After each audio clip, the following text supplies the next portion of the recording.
Hello, everyone, and welcome back to the Redseapodcast. I'm Dennis, as always.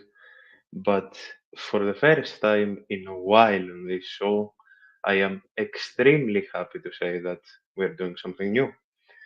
And that something new is, as you all saw on the socials, for all of you that follow me, for all of you that don't, everything, both from me and my amazing guest, are down in the description.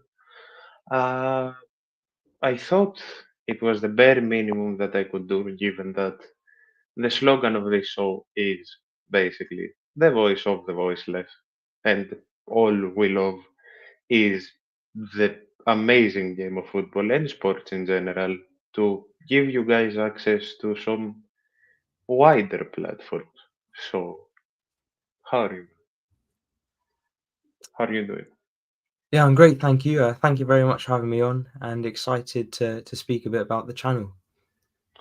So to just slowly get things started, I think the first question that immediately came to my mind is, of course, aside the absolute love for football and the English pyramid in general, how did the idea to document not only the higher leagues of English football as you are, as Mm. I think season ticket holder for Arsenal, if I'm not mistaken, uh, but especially non-league as well. How did it all just come about? Yeah, well, I started my first channel, I think it was 2019, so 5 years ago, and that was all about Arsenal. I've been an Arsenal fan all my life. I've got a season ticket this year as well, and so that was things like news, transfers, that kind of thing, match reactions, and one of the best things about that was documenting the under 23 team who play at Bournemouth, a local team in North London, and they play at their stadium. So when I was doing these Arsenal under 23 videos, I was also going to some of the Bournemouth matches and seeing them play there. And so that sort of got me interested, thinking, what is this? I hadn't really been exposed to the lower levels of football before.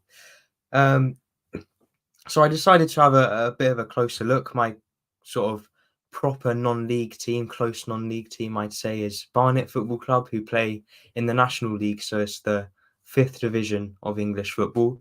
And I've started to go to quite a lot of their games, especially when it was more difficult to get Arsenal tickets. Instead of being at the Emirates, I'd be at the Hive watching Barnet. And so that sort of kicked off my love of non-league football. In terms of my current channel, the Football Stadium Show, that started in 2021. It was originally the Football Shirt Show, so it was about football shirts, but it sort of evolved over the past few years into more about non-league football. I've been to, I think it's got to be nearly 50 or 60 different grounds now, across non-league, and that's the great thing about it. There's so many different teams. The access they give you is great. You can speak to managers, players, the chairman, the whoever you want to. Really, some of these teams, they love the exposure, and so they're happy to give you all the time in the world. And so that's how it's all started, and it's grown from there. And I'm still doing some of those higher games. I'm at MK Dons versus Wimbledon on Sunday, which should be a good game, but it's mostly non-league now, and I absolutely love it. It's for sure something completely different, of course, as you Mm. would probably guess. I've had no idea about non-league football up until a few days ago, where I got recommended your channel as well. And I'm sure that from your incredibly deserved audience, you know that you got many people into non-league football as you got into non-league Mm. football. And I will build off what you said a bit about the unbelievable amount of grounds that you have visited all throughout the English pyramid, let's say. What's your favorite and why? It's a difficult question because I've been to so many. I usually, when I look at grounds, I base it off of a few different things: how good the food is, how good the atmosphere is, how sort of nice and welcoming the people are there. and also the price of everything, because I think that's one of the big things in non-league. People go to non-league instead of the higher tiers because of how much cheaper it is. Some of my favourites, I'd probably say Hampton and Richmond. They do fantastic food. Their burgers were cheap, they were nice, and their ground is very, very historic, almost 100 years old, I think. So that's got to be up there. Have a drink. I'd also say, Take your time. so I got a cough lately. A bit of a cold over here, still cold in England. Um,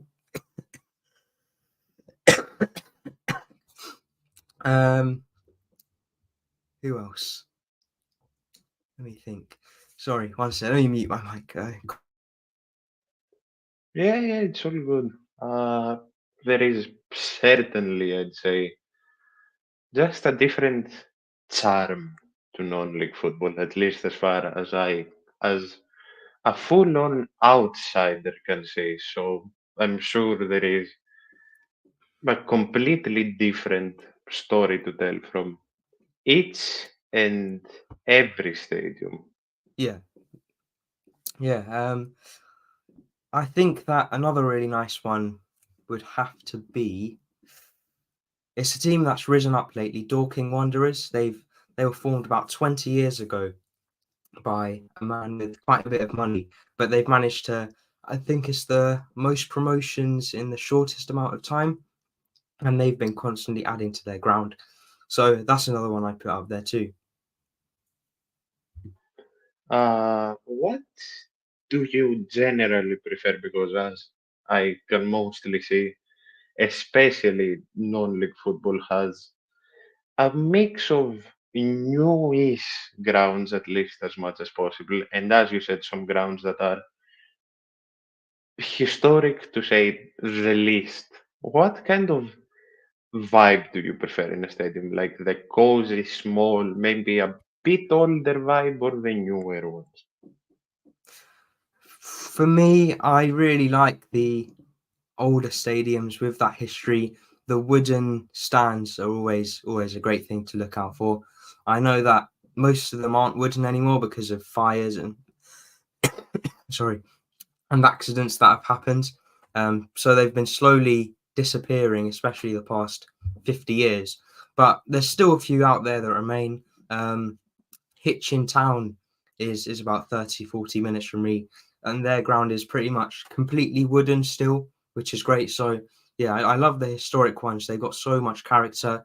It's not always perfect. There's bits missing. It's a bit sort of how do you put it? Unneat, uneven, but those are the ones I love most because they've got so much character to them. I can only imagine that I'm certainly noting down a lot of things you say for when I eventually come visit the UK as well. Uh, let's put another dilemma up. Let's say that someone that's like me, never been to the UK, never been to any stadium, either the big ones or the smaller ones. What would you recommend as a experience? A Yes. Premier League stadium or something like a non-league stadium?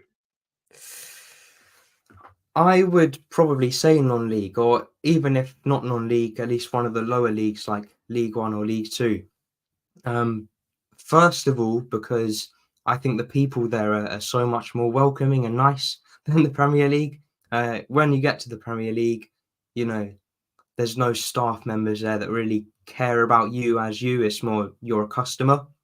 Um, the most that you'll speak to someone there is maybe if the fan next to you speaks to you, or if you buy something and they say this amount of money, please, thank you. But at a non-league ground, they're most of the time struggling financially. It's definitely not a money-making business, and so they're always looking for more people to get in through the gate, whether you're local, wherever you're coming from. And so because of that, they're just so nice and welcoming.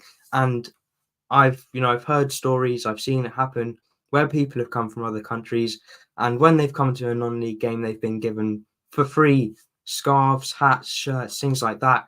just as a thank you for, choosing their club to come to, because it means so much to them. So I think there's that. And also in terms of the Premier League, they're big teams, they're big clubs, but there's not as much history usually there as a non-league team. I'd say in non-league, you've got so many different unique stories. Some of these teams have existed for hundreds of years. I know in non-league over here, we've got the first team ever in the world, Sheffield FC. We've got teams who have really interesting backstories. One of them I was at recently, hashtag, were formed by a YouTuber who's risen up. So they usually have much more interesting stories as well than the Premier League teams, which can be interesting to people coming over to the UK. Speaking of teams created by YouTubers, we do have a similar story recently with a team called Bam FC that's in our version of non-league football, as I think, if I'm not mistaken. Uh, Going back to the variety of stories and stadiums of non-league football, what's the earliest experience that you remember up close experiencing non-league football? I'd probably say it was probably my first video that I did on it. It was at a team called Welwyn Garden City, and it must have been two or 3 days after I had come up with the idea of doing something to do with non-league. I thought, who should I contact? And so I must have spent hours emailing, messaging all of the teams I could think of or I found online. And Welwyn Garden City, I think I messaged them on the first Thursday. They had a game on the Saturday, and they said, come to the game on Saturday. And that was one of the first proper non-league games I've been to, right down deep in the, lower in the pyramid. And yet they were so lovely. I spoke to the manager. I think I spoke to some of the players. It was a great game. And it was my first time, looking into the history of a team, actually looking around, exploring a stadium, paying attention to the game. When I was younger, I wasn't as focused or interested, but I'd say it was probably them. That was my first proper non-league game that I'd recorded, first game that I had been fully interested and focused on. And it was only 2 days after I had the idea to make videos on it. You more or less speak of the incredible engagement that exists in general uh, with non-league clubs. Do you think that's the main reason that non-league culture is so different, so unique, so special even, or is there more reasons? I'd say that is definitely one of the biggest. When you go to non-league, you see after the game the players and the fans, speaking to each other. They come by, they high five you. Even at some levels, they come up to you and you have a meal after the game with the players. You have a meal with the players, and you may even see them in the bar at the team or at the bar at the ground afterwards. So you can get really up close and personal, which obviously you can't do at all in the Premier League. And I'd say it's also the price. The ticket prices have risen so much recently in the top couple of divisions, and yet in non-league, children are still maybe £1 or £5, adult £10, £15. So especially when people are struggling for money like they are right now, it can be much cheaper. You can bring the whole family. There's plenty of space to sit and move around. If you're not interested in the game, you can have a walk around the pitch or whatever. It's a lot more engaging. It's a lot more cheaper and a lot more accessible for families. As you just said, with even players getting very close and personal with any fan, whether he's a usual uh, member of the crowd or not. Do you have any stories that you remember with a player that you want to share? Um, I've got a few funny ones. When I've played different, we've been on the pitch doing interviews and things like that. One of them was at a club called Biggleswade, where I almost got hit on the head by a ball, which was quite funny. So we ended up passing it back and forth a bit. I'd say also, just trying to think of a funny one. I'm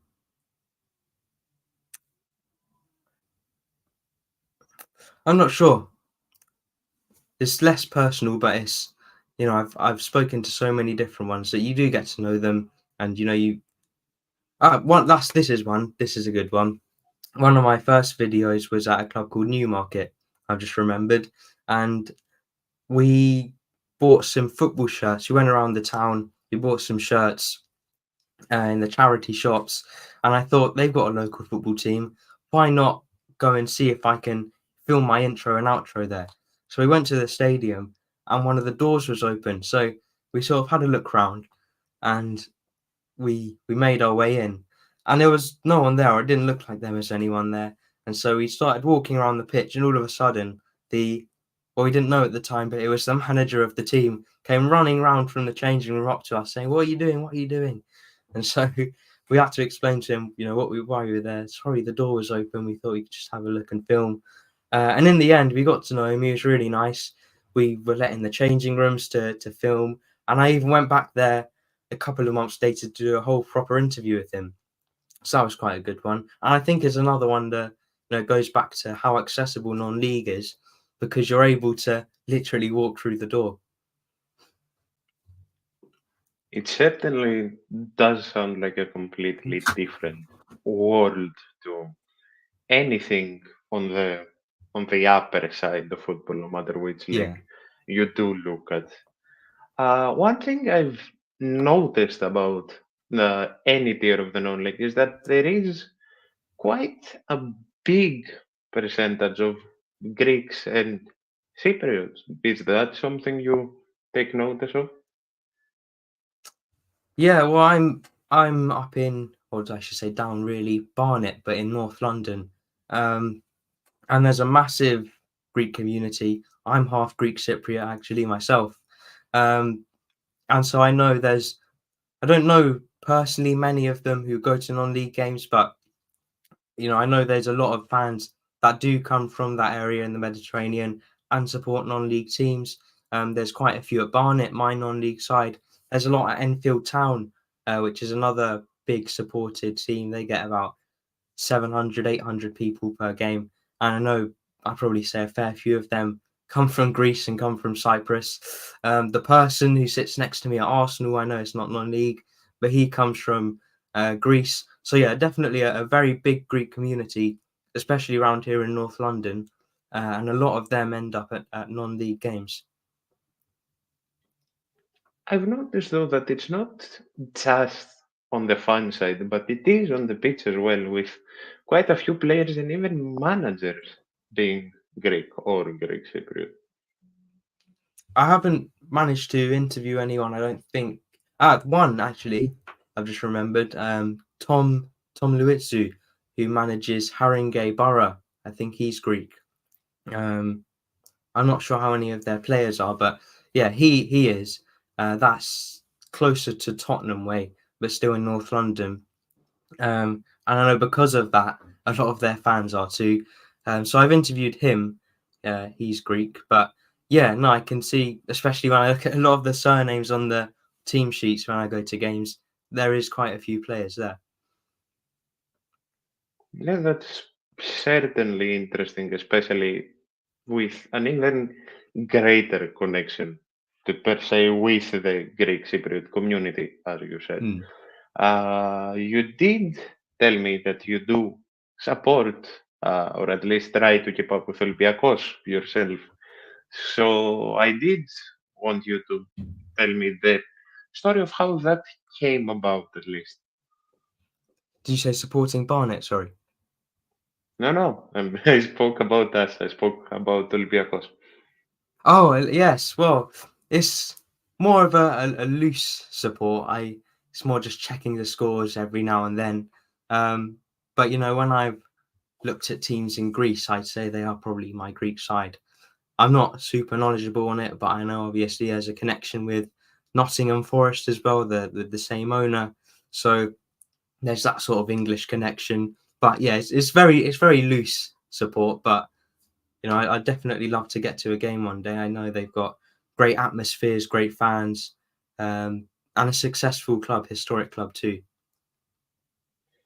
I mean, despite how this season's going, I don't think you get much more successful in a country Yeah. rather than bringing it its first European trophy on club level last Mm. season.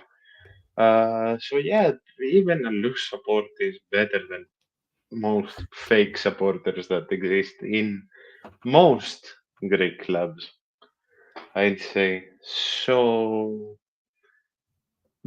had you by any chance caught the Arsenal Olympiacos game back in Yes. 2019? Yeah, yeah. That Unfortunately, I was there in the home end. Um, I remember that one being so because we it hadn't been a good season, but we still had some of those key players. We still had, you know, Aubameyang, Lacazette, and there was just still that belief that we could have done something that season, even if it was to get to a final of, you know, the FA Cup or the Europa League. But the main memory that sticks with me, obviously, from that game, is unfortunately the Aubameyang miss right at the end of the match, which could have sent us through, but it wasn't to be that night. But obviously, since then, so much has changed. The manager got sacked, and we're in a much better place now than we were back then. I can tell you that that means, despite us winning, going from celebrating El Arabi's goal to 1 minute later, just Yeah. witnessing that almost left half of Piraeus dead by heart attack. uh, since you mentioned your other team, Barnet FC, uh, what would you say for a person like me that has absolutely no clue about it? What would you say is the first few things to get to know about this team that is very close to League Two, as far as I can see? Hmm. Well, Barnet, it formed back in the 1880s. I think it was the first team came about, but it was a few mergers of different teams around the area that brought together the main team. Um, the main thing I think most people in football know about Barnet, well, there's two things really. The first thing is Underhill Stadium, which was just down the road from where I live in High Barnet. Um, I think the team were there for over 100 years, about 105 years in the end.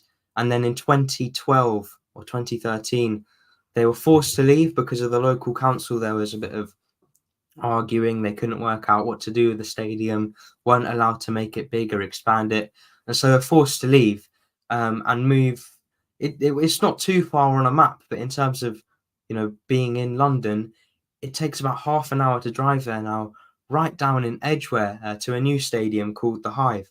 And we've been there for 12 years now, and it's just not the same at all. The attendances have gone down quite a bit. We only average maybe 1,500, whereas at Underhill it was 3,000, 4,000 usually at matches. Um, and I'd say on the pitch, this has come with, you know, quite a few bad seasons. We've been relegated into the National League, into non-league, um, but we are doing a lot better now. It's starting to, you know, we were in the playoffs last season, the playoff season before, looking to win the league this season, hopefully.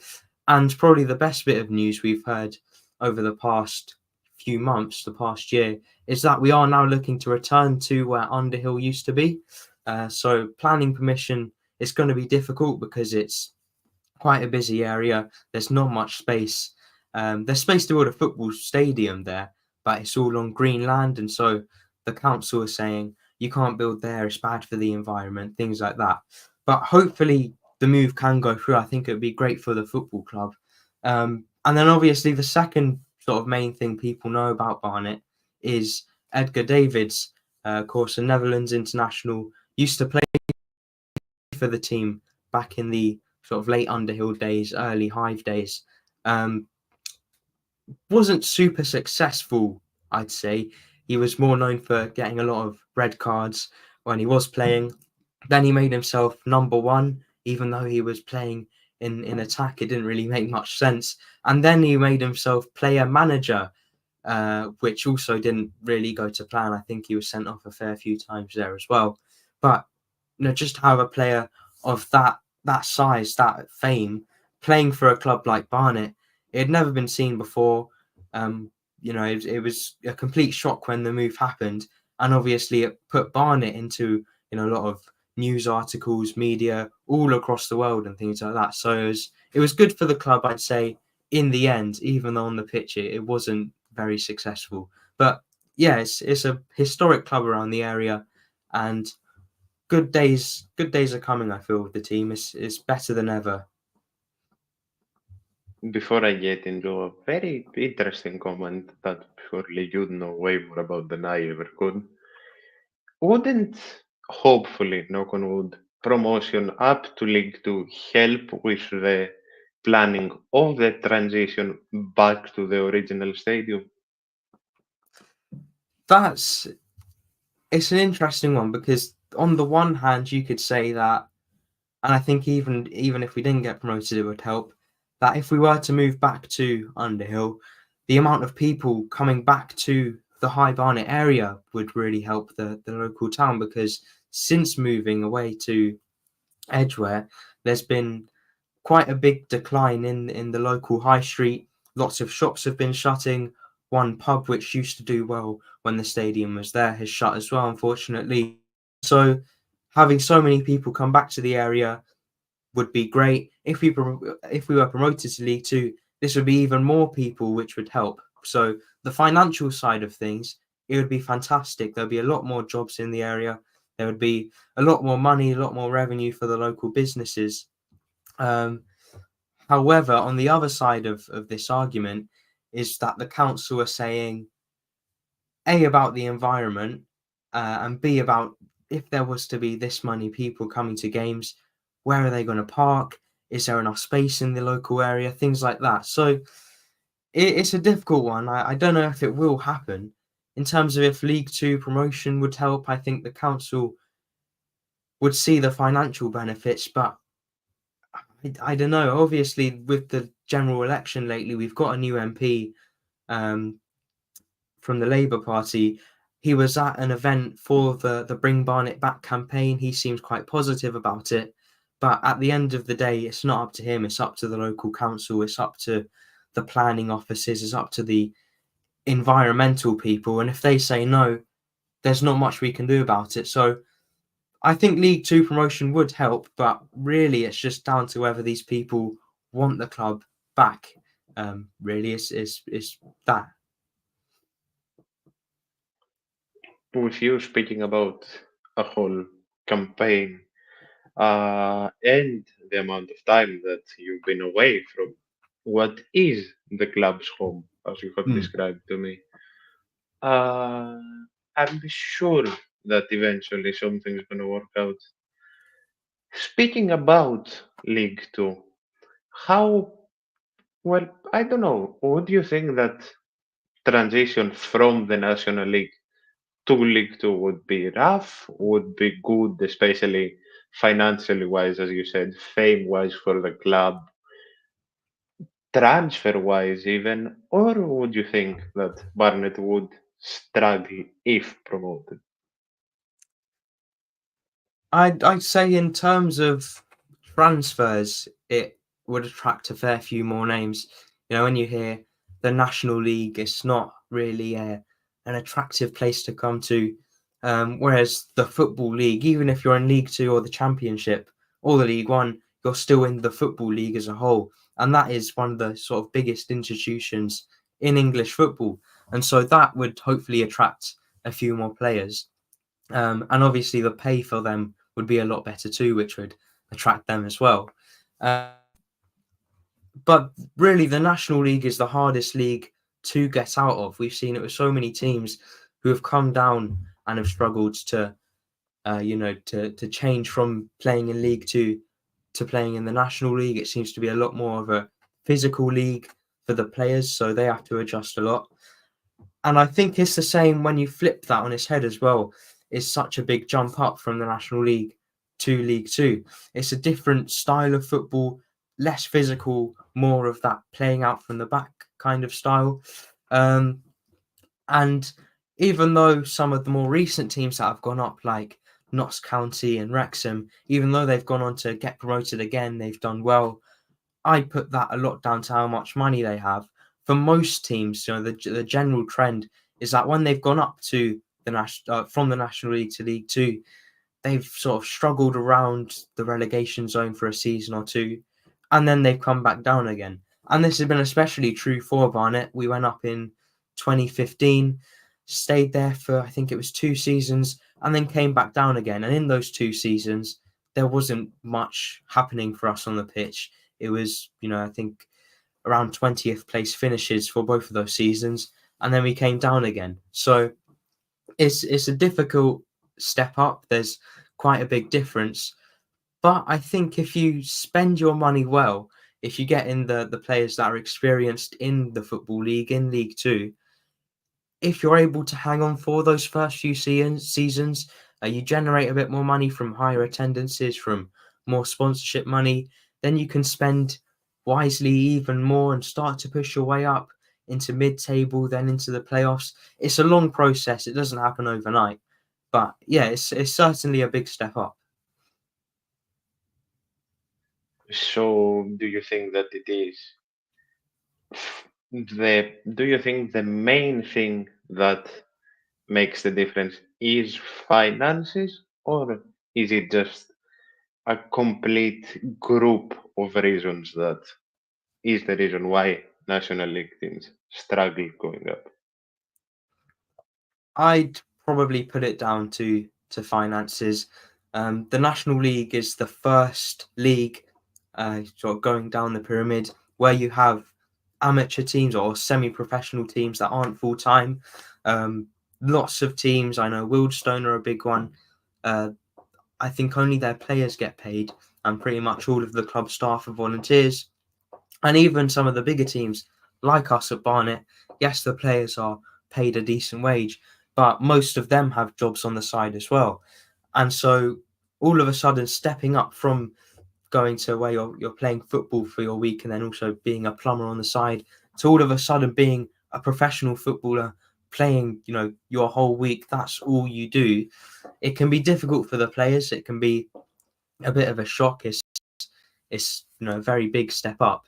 And so if the club has the finances, I think in the National League to already pay their players a wage where they are professional, where they are full time, then it makes the step up to League Two a lot less turbulent, a lot less difficult. And so, yeah, I think finances has a lot to do with it. As we've seen with Wrexham, they're now even pushing to get into the Championship in the space of 2 or 3 seasons. They've had an incredible rise, but the majority of that is down to money and down to the players they were able to sign. I mean, some of the team, when they were in the National League, they had League One Championship quality players in there, and yet they're playing in what is classed as non-league, and that's all down to the money, and that's how they were able to push up. I mean, of course, the main name that does come to mind from 2 seasons ago is Ben Foster. Speaking of championship quality players, but since you did speak about the staff in general as well, I do want to bring this comment up and let you read it and give your opinion on it. Yeah, well, Dean Brennan, he's a character to say the least. He joined us from our rivals, Wildstone, in 2021, and yeah, he's transformed the club. He's been incredible for us. He's taken us, I think, we finished something like 20th. I think we would have got relegated if it wasn't for COVID, and he's taken us from that point all the way up to being in the playoffs the past 2 seasons, and now pushing for the title. And I think a big part of how he's been able to do this, as well as his coaching style, as well as the players that he's been able to bring in, is because of the fact that he's got such a great personality. He always expects 100%. He always wants the most out of his players, and he's not afraid to hide that in interviews. We've had one that went viral, completely viral, out of control, about a month ago, 2 months ago, when we won the game last minute, but he still was so angry in his interview at not just the players, but also the fans. He was, almost shouting at us, we need to get more people into the matches. We need to do this. We need to do that. Why are you doing this? Why are you doing that? But the reaction to that interview, millions of people seeing it, but it was overwhelmingly positive. So many people saying, I wish my club's manager was like this rather than just being completely media trained. And so, yeah, I think we're very lucky to have him. It's funny what he was saying in that specific interview, because I think that's what most people have seen when it comes to Dean Brennan. But it was about a week or 2 weeks before that we put in a new stand in the stadium next door to where the manager stands. And so before that, he hadn't had anyone shouting at him because all of us fans were on the opposite side of the stadium. All of a sudden, for the past 2 games, he's had a group of fans next to him shout so he can hear them. Even if they're saying the same things as they were saying over there, he can now hear what they're saying. So I think that sort of shocked him a little bit as well, even if he had it at Wildstone.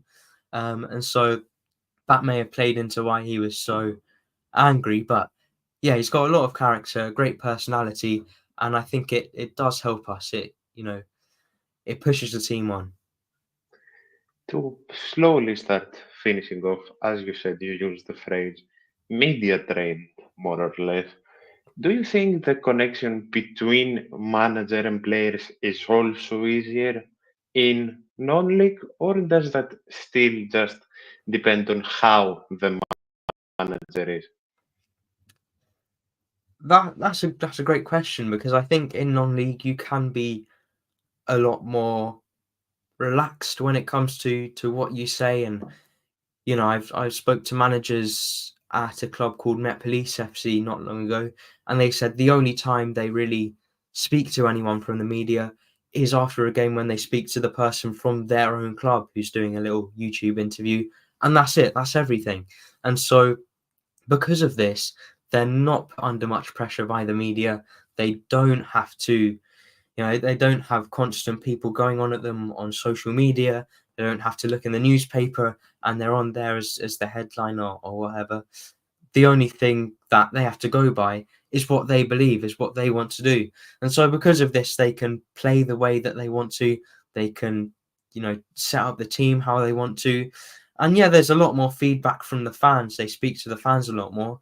But I also think this helps them out because they're able to explain their ideas in a more personal way to the fans, rather than just a classic media trained response like you see in the Premier League. And so the fans are more patient, the fans are more understandable, there's a much better relationship there, and they're under a lot less pressure, I'd say too. So I don't know if it's an easier job, but they can go about their business and do what they need to do, or do what they feel they need to do, without being put under as much pressure. Do you think there is ever a chance of a connection like this, fans, players, and manager happening at let's not say a Premier League club, or let's say a Championship club, Mm. or is the gap between fans and team and manager and players even too big sometimes? I think the relationship can work. I know you say not the Premier League, but even in the Premier League, my team Arsenal, since Mikel Arteta took over, we've seen a massive sort of reconnection between the fans and the players and the manager himself. Before, 5-10 years ago, you ask an Arsenal fan who's one of the Arsenal coaches, not the manager, but one of the coaches, they won't be able to name any names. But now you could probably list 2 or 3 of them, and that's come because not just the fact that we're doing well, so fans are happier and more engaged, but also there's a lot more media content going out, more sort of uh, unprofessional media content, if you will. Sort of, it's not in an office, it's not press conference, but it's more speaking directly to the camera, to the fans. So I think it can be done. However, when you've got such large crowds, I think last season the championship averaged 21,000 at each game. it makes it very, very difficult. Not impossible, but very difficult, because obviously you can't speak to every one of those fans. And no matter how hard you try, you always have a section of the fan base when you've got that many people who are always going to be negative or hateful, no matter what happens. And so that makes it very difficult for the manager and the players to try and connect with all of them. So yeah, you can bring the players and the managers and the fans all closer together, but that physical contact that you get in non-league, where the fans are literally touching the goal net, they can reach it, they can hug the players when they run over, when they celebrate after scoring a goal. You can't get that in the higher leagues, and that's what makes non-league so great. So, as far as I understand it, at least, it's not impossible to reach a similar level, but it's definitely very difficult to reach the same level. There is another question for you coming in. I'll let you read that and give your opinion.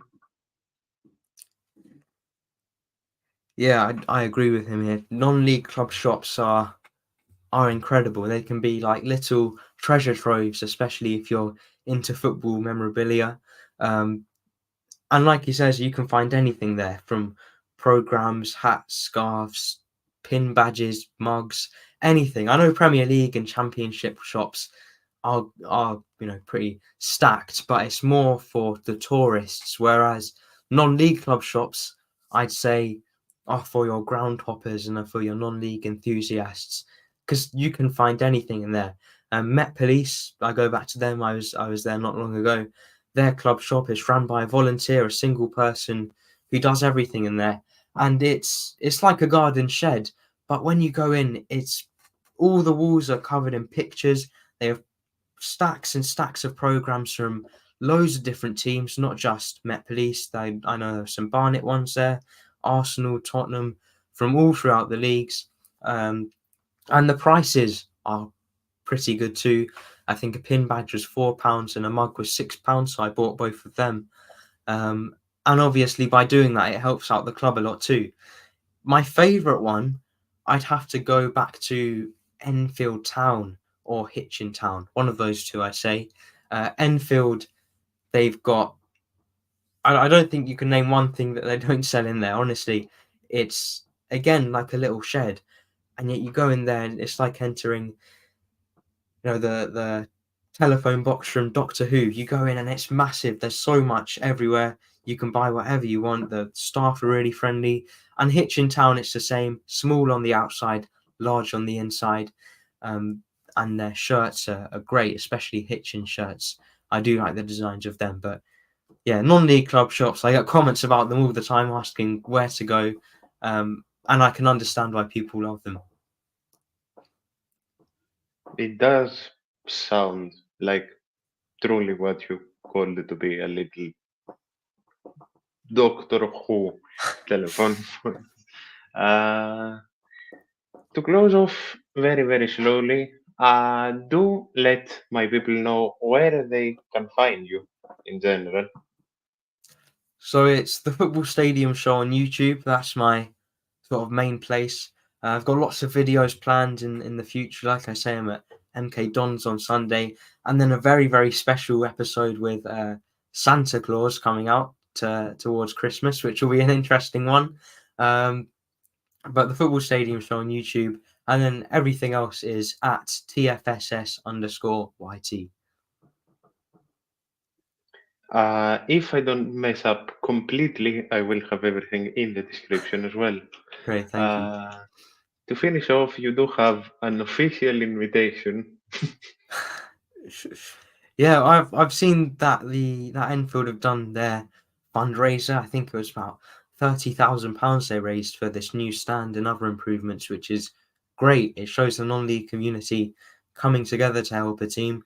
And so yeah, when that's done, I'll definitely have to get up to a game, especially now that you're in the National League South. That will be interesting to see.